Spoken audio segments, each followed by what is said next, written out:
Captain Lisa Carter was reviewing cargo manifests aboard her merchant vessel New Horizon when her communications officer called out from across the bridge.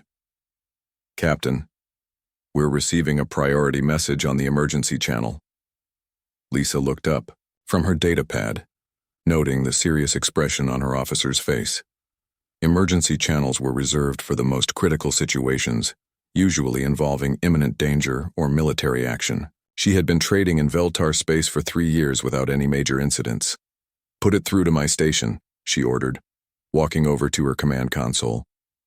The message that appeared on her screen was brief and encrypted with codes she recognized from her military service 15 years earlier. After running it through the proper decryption sequence, only 2 words remained visible: Protocol Omega. Lisa felt her blood turn cold. She had hoped never to see those words, had almost convinced herself they would never be needed. But here they were, transmitted on official Terran Federation frequencies with proper authentication codes. She read the message 3 more times, to be absolutely certain before accepting what it meant. "All hands, this is the captain," she announced over the ship's communication system. "Prepare for immediate departure, cancel all shore leave, and recall any crew members currently on the station. We leave Veltar space within the hour." Her first officer, Commander Bob Kelly, looked confused. "Captain, we're in the middle of negotiations for the tritium contract.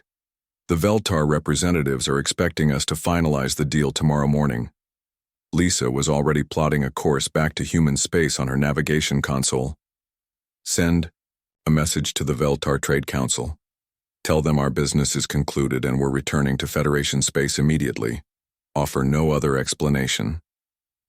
Bob started to ask another question, but Lisa's expression stopped him. She had the same look he remembered from their days serving together in the Federation Navy. The expression that meant orders were orders and discussion was over. Across the galaxy, similar scenes were playing out on thousands of human ships and stations. Dr. Alex Bennett was packing his research materials on Korthak Prime, where he had spent 2 years working on a joint xenobiology project. His Korthak colleague, Dr. Grixhan, watched in bewilderment as Alex methodically boxed up his personal belongings and research notes. "But Dr. Bennett, we are so close to a breakthrough in cross-species genetic compatibility," Grixhan protested. "The healing applications could benefit both our peoples for generations." Alex continued packing without looking up. "I'm sorry, but I've been recalled to Federation space. The project will have to continue without human participation." Recalled? But there was no mention of this yesterday. What has changed? Alex sealed his final box and turned to face his colleague. "I wish I could explain, but I cannot. Thank you for 2 years of excellent collaboration." Dr. Katie Wells was having a similar conversation 3 systems away on the Zephyrian research station, orbiting their homeworld. She had been working with Zephyrian scientists to develop new agricultural techniques that could feed both species more efficiently. The project had been her life's work, and abandoning it felt like losing a child. "Dr. Wells, surely this is some mistake," pleaded her research partner, the Zephyrian scientist Hummel. "The High Council specifically requested your continued presence here. Your insights into soil chemistry have revolutionized our food production." Katie finished uploading her personal files to a portable storage device, leaving behind years of collaborative research data. "I know this seems sudden, but all human personnel are being withdrawn from non-Federation territories. I have no choice in the matter." On the orbital shipyard above the ethereal homeworld, Chief Engineer Ryan Palmer was shutting down the human sections of a massive construction project. The Ethereals were building their largest deep space exploration vessel ever, and human engineering expertise had been crucial to solving several critical design problems. The Ethereal Project Coordinator, a being of pure energy contained within a crystalline shell, communicated through direct mental contact. "Chief Palmer, our calculations show the project will fail without human technical knowledge. We do not understand the gravitational field equations you developed." Ryan sealed the last of his engineering tools in storage containers. "I've left detailed instructions for everything we've completed so far. Your people are brilliant. You'll figure out the rest. But the timeline will be extended by decades without your help." This makes no logical sense. Ryan looked up at the massive ship taking shape in the construction bay, a vessel that could have opened new regions of space to exploration. Logic isn't always the driving factor in these decisions. The pattern repeated across hundreds of worlds and stations. Human doctors left medical facilities where they had been developing new treatments. Human teachers walked away from schools where they had been sharing educational techniques. Human engineers abandoned construction projects that were half finished. Human negotiators ended trade discussions that had been months in the making. What made the exodus even more unsettling was how organized it appeared. Despite the apparent suddenness of the withdrawals, every human seemed to know exactly what they were supposed to do. Ships had evacuation plans ready, personnel had their belongings packed efficiently, and everyone moved with the calm professionalism of people following a well-rehearsed procedure. Captain Morrison's personal assistant, Lieutenant Carl Davis, coordinated the diplomatic withdrawal from Nexus Prime. He supervised the packing of 32 years' worth of human diplomatic archives, ensuring that sensitive documents were either taken or properly destroyed. The human embassy section of the station was left clean and empty, with all equipment removed or rendered inoperable. The alien staff who had worked alongside humans for years watched in confusion as their colleagues disappeared one by one. Ambassador. Velketh tried to contact Morrison several times, but received only automated responses stating that the Terran Federation was no longer accepting communications through council channels. "This is impossible," Velketh complained to his aide. "You cannot simply evacuate thousands of people across dozens of star systems in a matter of hours. The logistics alone would require months of planning." His aide pulled up tracking data on his computer. "Sir, long-range sensors show human ships leaving their positions throughout the galaxy. They're all heading toward the outer rim territories where human colonies are located." "And after that?" "Unknown, sir. Our tracking systems lose them once. They reach the edge of our sensor networks." Dr. Zefani of the Ethereal Hegemony was analyzing the same data from her meditation chamber. Her advanced mental capabilities allowed her to process information far faster than other species, and what she discovered troubled her deeply. The human withdrawal was not a panicked retreat or an emotional response to the Council's vote. Every movement was coordinated with military precision. Ships were following predetermined routes that avoided all major alien territories. Communications were limited to coded messages that the Ethereals could not decrypt despite their advanced technology. Most disturbing of all, the humans seemed to have backup plans and evacuation procedures ready for exactly this situation. They were prepared for this, she communicated to her fellow Ethereals. This withdrawal was planned long before today's council session. They knew we would eventually move against them, and they were ready. The realization sent ripples of unease through the ethereal collective consciousness. If humans had been planning for their expulsion from the galaxy, what else had they been preparing? What other contingencies did they have in place? Within 72 hours of the council vote, the last human ship disappeared from alien space. The exodus was complete, leaving behind empty facilities, abandoned projects, and thousands of alien beings who were suddenly discovering how much they had depended on human expertise and innovation.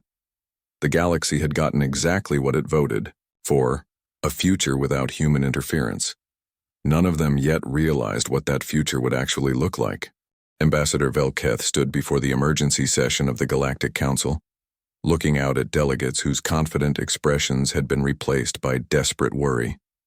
6 months had passed since humanity's departure, and the galaxy was teetering, on the edge of collapse. "We must establish contact with the Terran Federation immediately," Velketh announced to the assembled representatives. "The infrastructure failures are accelerating, and we need human technical expertise to prevent complete system breakdown." General Thraketh of the Korthak Empire leaned forward in his seat. "My military scouts have searched every known human colony world. They're all empty, perfectly maintained, but completely abandoned. It's as if the humans simply vanished." Dr. Zefani of the Ethereal Hegemony projected her thoughts to the chamber. "Our long-range sensors have detected no human ships in any charted system. They have withdrawn beyond the edge of our exploration zones. The revelation sent murmurs of unease through the chamber. The explored galaxy was vast, containing millions of star systems across dozens of spiral arms. For an entire species to disappear so completely suggested planning and resources that none of the other civilizations had suspected humans possessed. "Have we tried broadcasting messages on all known human frequencies?" asked Ambassador Keltar of the Veltar Consortium. Velketh nodded grimly. "We've transmitted apologies, offers of full restoration to Council membership, even complete reversal of the restriction votes. Every message is returned as undeliverable. It's as if human space no longer exists." The truth was even more disturbing than Velketh was willing to admit publicly. The Veltar had offered humanity control of 3 major trade routes. The Korthak had promised military alliance treaties, and the Ethereals had suggested technology-sharing agreements that would have made humans the most advanced species in the galaxy. All offers had been met with complete silence. Captain Grixtor of the Korthak Deep Space Fleet had spent the last month following hyperspace trails left by departing human ships. His report to the Council painted a picture that challenged everything they thought they knew about human capabilities. "The human ships used navigation techniques far more advanced than anything in our databases," he reported. "Their hyperspace signatures fade completely at coordinates that our charts mark as empty space. Either they have technology that can eliminate tracking signatures, or they're traveling to regions we've never explored." "Impossible," interrupted Dr. Humtel of the Zephyrian Medical Council. "We've mapped the galaxy for thousands of years. There are no habitable systems beyond the rim territories." Captain Grixtor's expression remained serious. "With respect, Doctor, the humans may have found habitable systems that our surveys missed, or they may have developed technology that makes uninhabitable systems livable.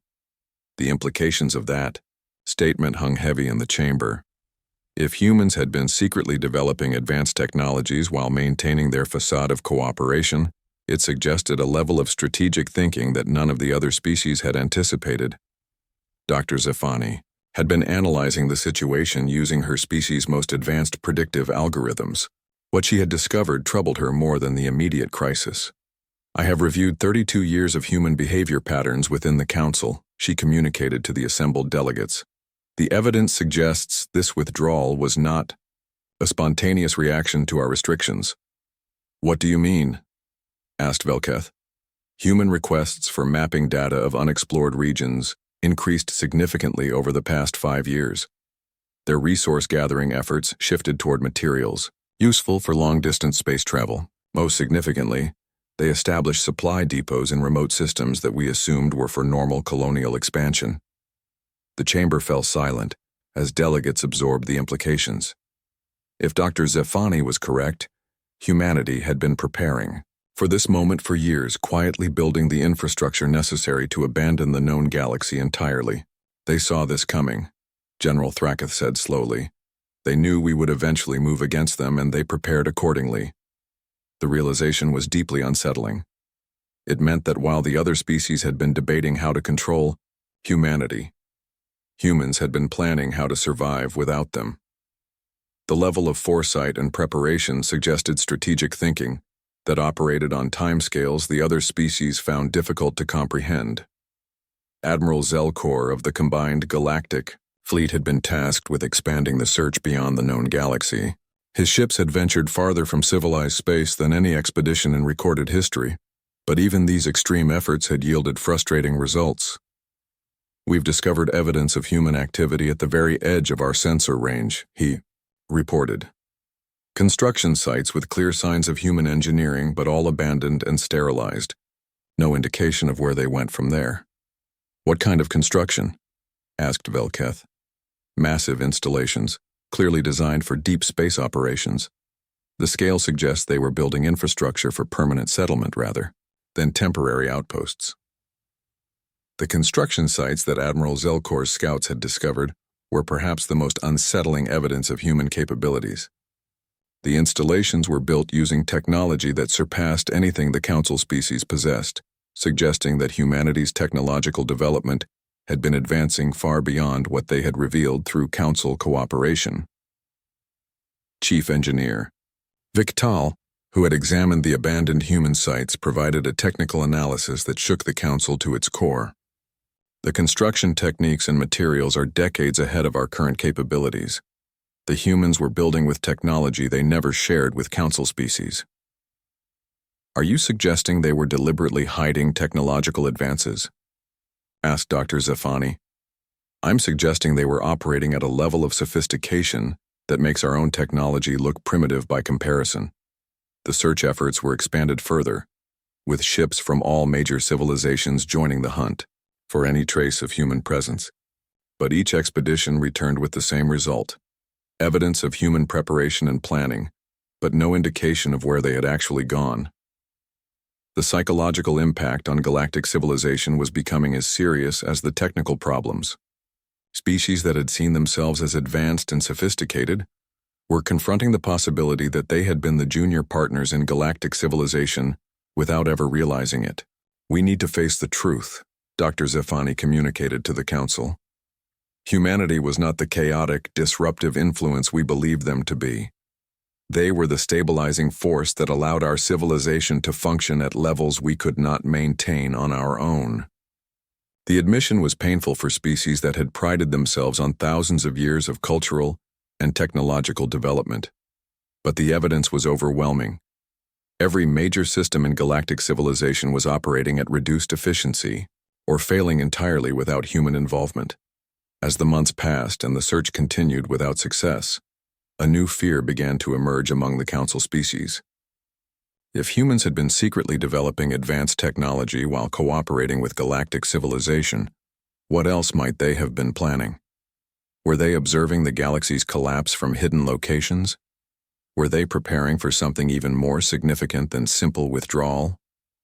They're not coming back, Velketh finally admitted to his staff after reviewing the latest search reports. Whatever they're building out there, they've moved beyond our ability to find them.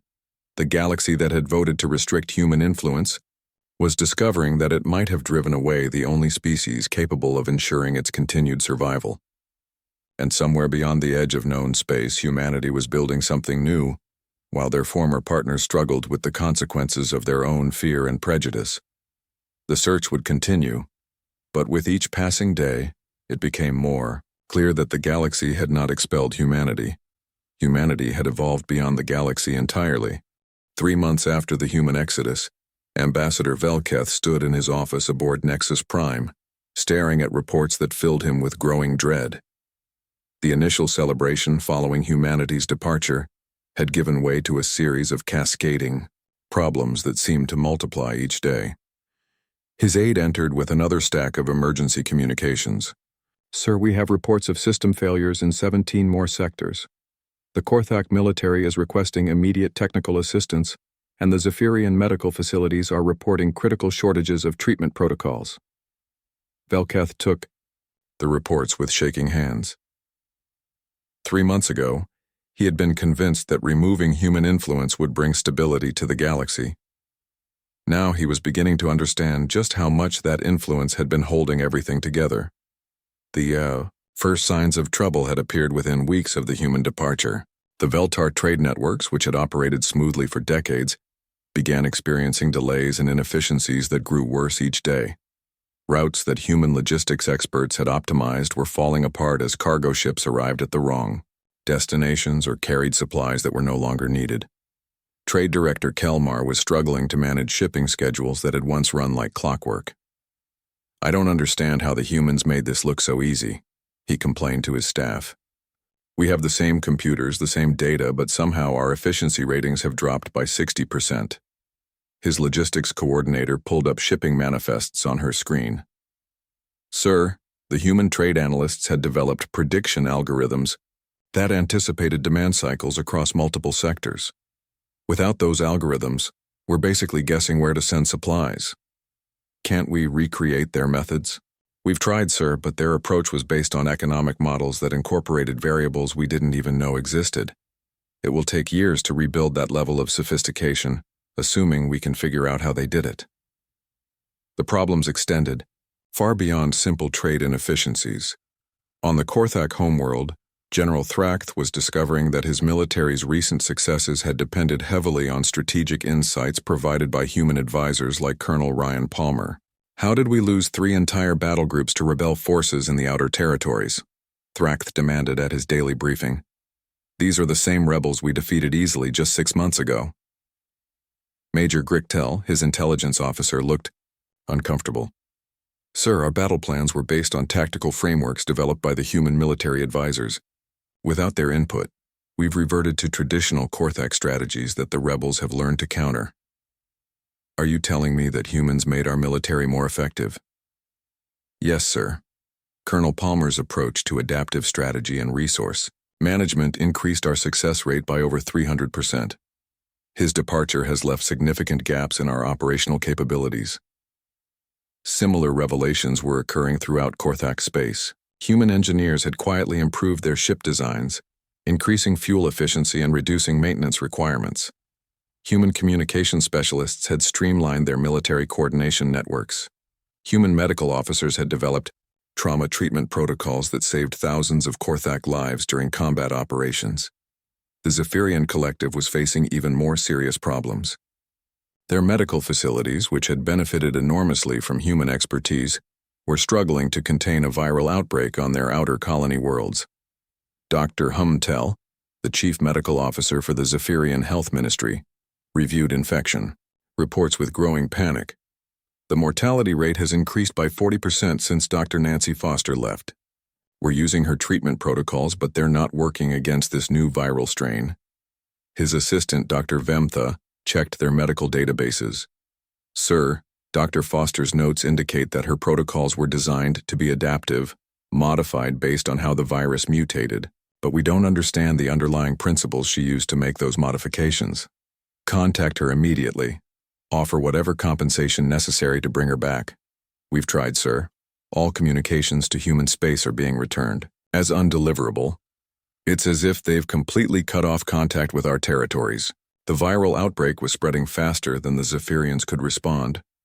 Treatment centers that had been models of efficiency under human guidance were now overwhelmed by patients they couldn't effectively help. The techniques Dr. Foster had taught them worked for known viral variants, but her true value had been her ability to adapt treatments for new and unexpected mutations. Perhaps the most critical problems were occurring in ethereal space. The ancient and highly advanced ethereal hegemony had always prided itself on technological superiority, but they were discovering that human programmers had identified vulnerabilities in their systems that the ethereals themselves had never recognized. High ethereal. Zephani floated in her meditation chamber, her consciousness interfacing directly with the vast computer networks that managed ethereal civilization. What she found there terrified her more than anything in her 1,000-year existence. The cascade failures are accelerating, she communicated, to the other high ethereals. Security protocols that the human Steve Chen developed are breaking down. Our networks are experiencing intrusion attempts that our original defenses cannot repel. The response from her colleagues carried undertones of disbelief. Impossible. Our technology is millennia ahead of younger species. How could humans have improved our security? They approached our systems from directions we never considered. Their methods were based on creative thinking patterns that our logical processes cannot duplicate. Without those human insights, we are vulnerable to attack vectors we didn't know existed. The situation was growing worse by the day. Ethereal administrative systems were crashing as programming flaws that Steve Chen had quietly fixed began to reassert themselves. Financial networks were calculating incorrect values. Even their advanced meditation chambers were experiencing stability problems as control algorithms failed. Dr. Zephani realized that the humans hadn't just contributed to ethereal society, they had become an integral part of its operation. Their departure was like removing a crucial component from a complex machine, causing systemic failures throughout the entire structure. Meanwhile, reports were flooding in from across the galaxy about infrastructure problems that had never existed while humans were present. Space stations that human engineers had retrofitted were experiencing power failures. Planetary defense systems that human technicians had upgraded were shutting down randomly. Even basic life support systems on remote outposts were malfunctioning, as maintenance schedules developed by human experts were proving inadequate. Ambassador Velketh tried to make sense of the crisis reports covering his desk. "How is this possible?" he asked his aide.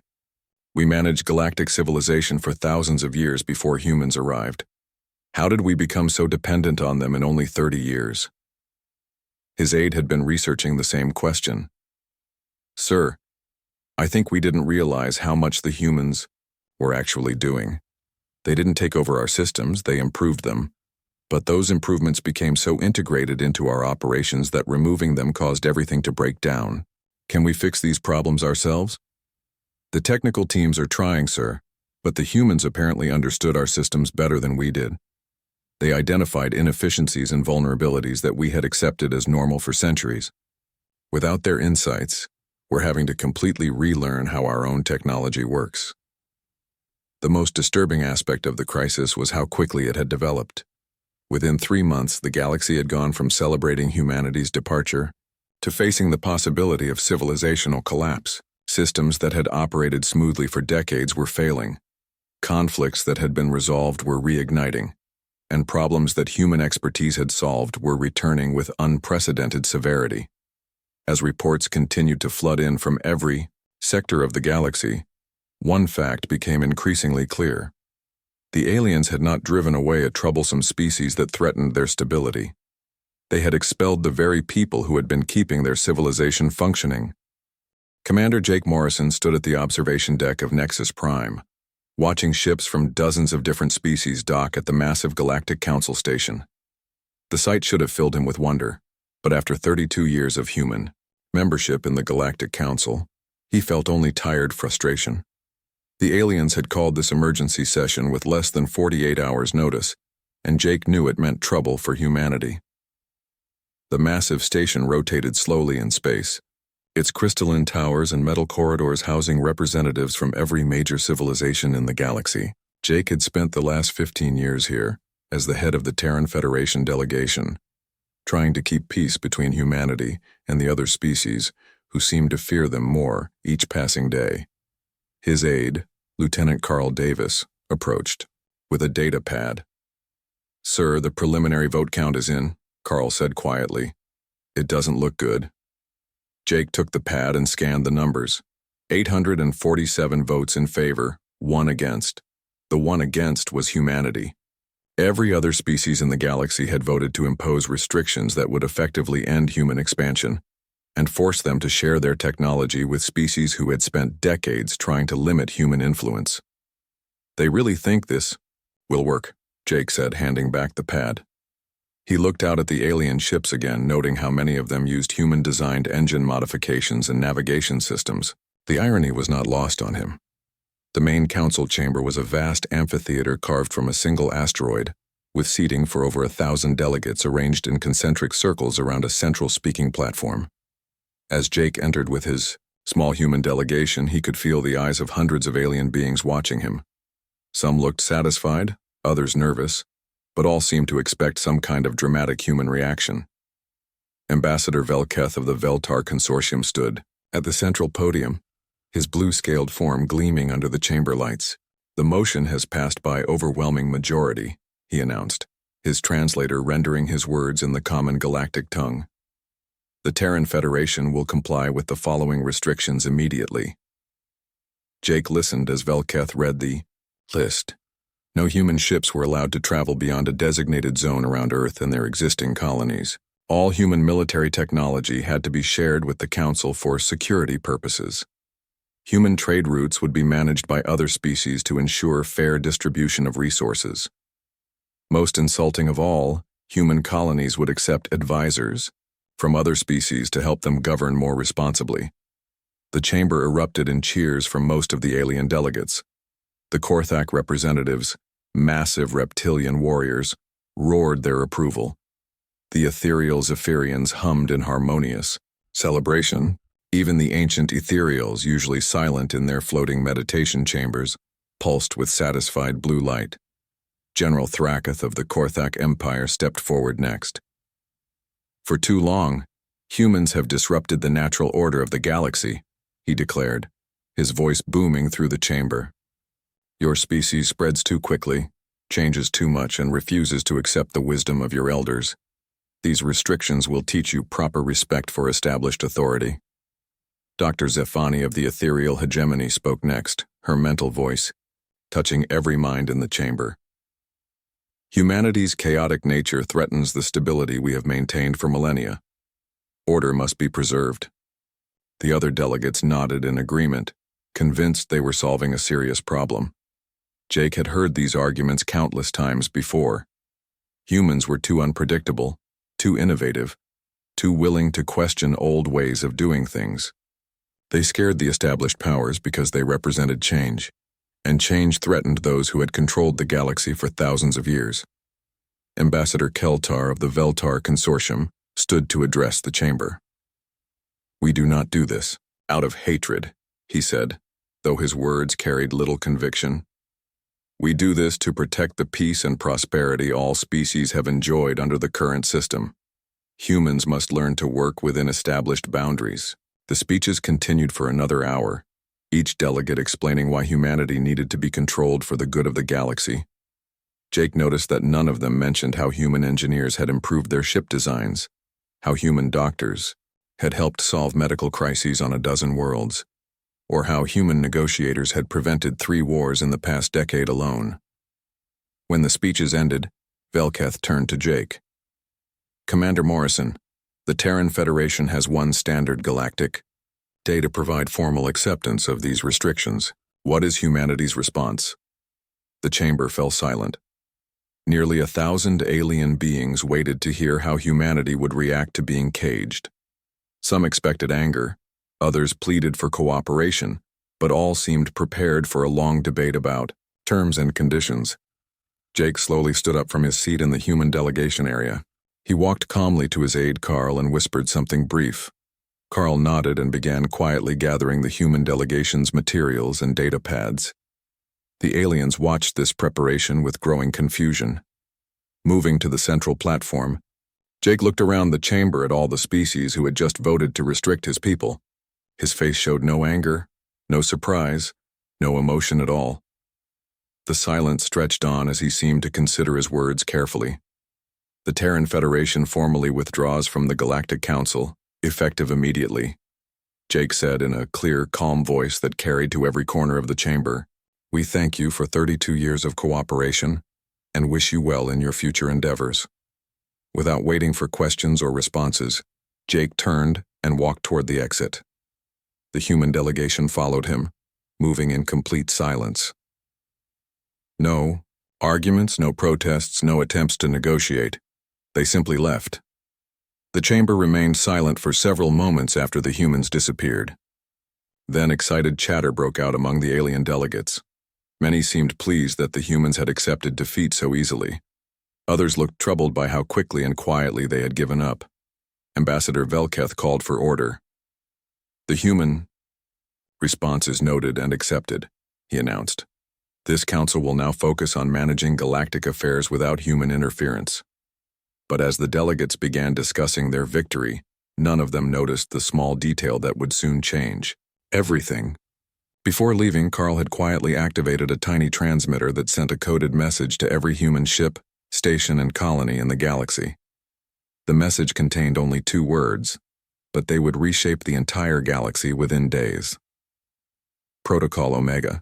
1 year after humanity's departure, Jake Morrison stood in the command center of New Terra, a massive human station floating in the void between galaxies.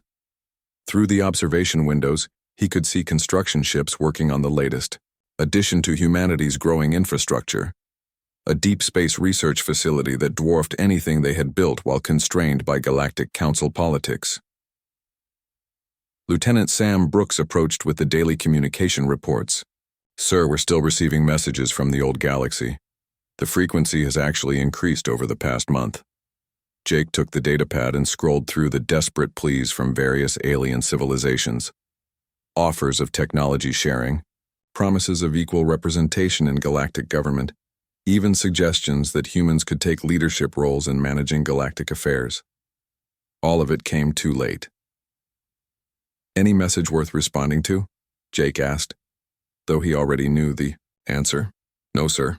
Same pattern as always. Apologies for past treatment, offers that should have been made decades ago, and requests for help with problems they created by driving us away.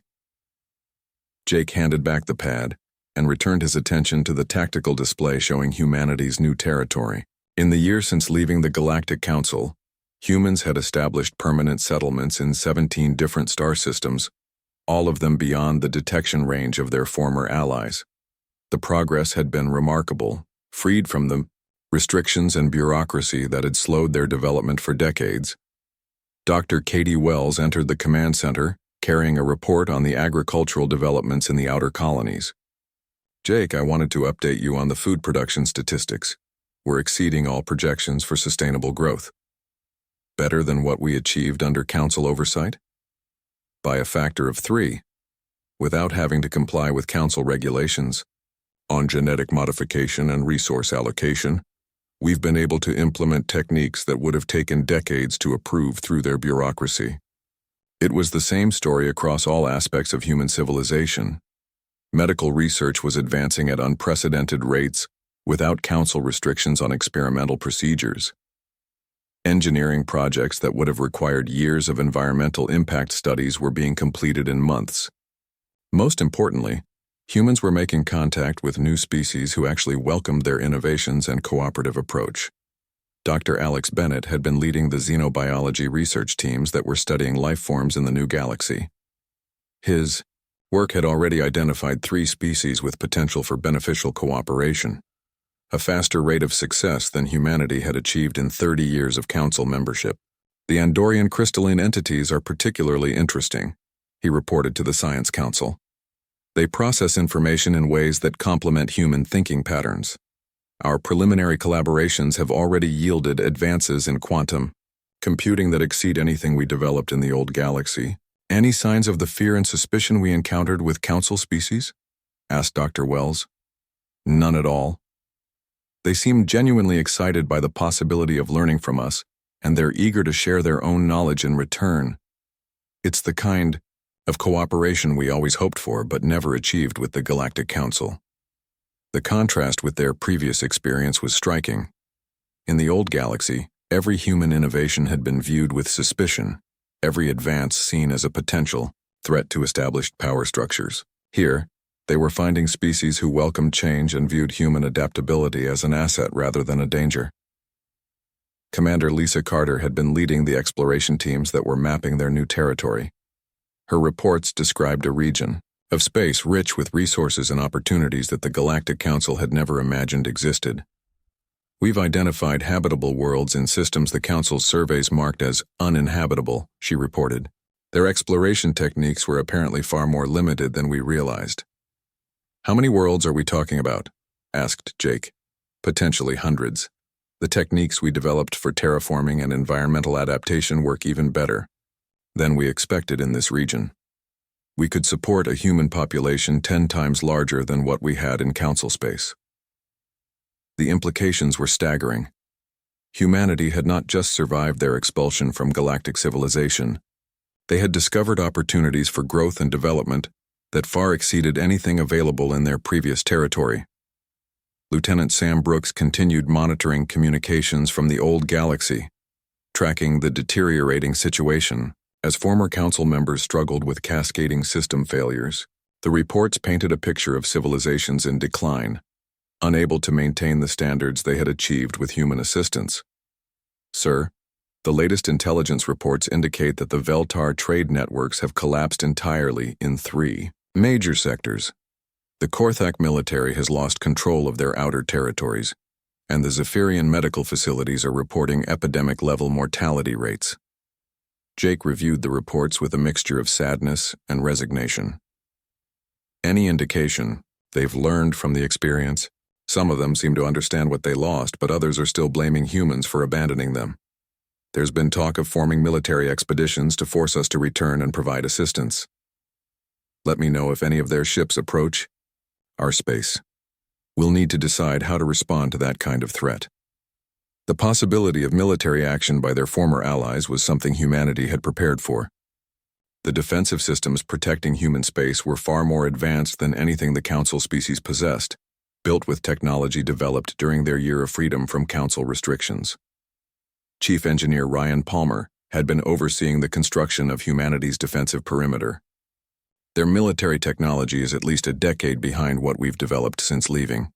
Any attempt to force us back would be both futile and costly for them. Are we prepared for a defensive war if necessary? Asked Jake. We're prepared for much more than that, but our strategy remains focused on avoidance rather than confrontation. We have the advantage of space and mobility. There's no reason to engage them directly unless they force the issue. The strategic situation favored humanity completely. They had the technological advantage, better knowledge of their new territory, and the support of allied species who viewed them as partners rather than threats. Most importantly, they had the freedom to develop their capabilities without artificial restrictions. Dr. Nancy Foster had been analyzing the psychological profiles of the alien species they had encountered in their new territory. Her findings suggested that humanity's experience with the Galactic Council was more unusual than they had realized. The species we've met here seem genuinely puzzled by our descriptions of council politics, she reported. The idea of restricting a species because they're too innovative or adaptive is completely foreign to them. What's their perspective on cooperation between species? Asked Dr. Wells. They view diversity as strength. The more different approaches and capabilities you can bring together, the better your chances of solving complex problems and adapting to new challenges. It was the philosophy humanity had tried to promote within the Galactic Council, only to be met with fear and resistance from species who preferred stability over growth. As Jake reviewed the reports on humanity's progress over the past year, he felt a mixture of satisfaction and regret. Satisfaction at what they had accomplished. Regret that it had taken expulsion from galactic civilization to allow them to reach their potential. When Lieutenant Brooks approached with another batch of communications from the old galaxy, Jake barely glanced at them. The offers were more desperate now, the promises more extravagant, but they were still fundamentally based on the same flawed thinking that had led to humanity's expulsion in the first place. Any response, sir? Sam asked, as he did every day. Jake looked out at the construction ships building humanity's future, at the exploration vessels mapping new territories, at the research stations where humans and their new allies were developing. Technologies that would have been impossible under council restrictions. No, he said quietly. We tried their way once. They made their choice, and we've made ours. The galaxy that had voted to cage humanity was learning to live with the consequences of their decision. Meanwhile, humanity was building something better in the space between galaxies, proving that sometimes the best response to rejection is not revenge, but simply the quiet demonstration of what could have been achieved together.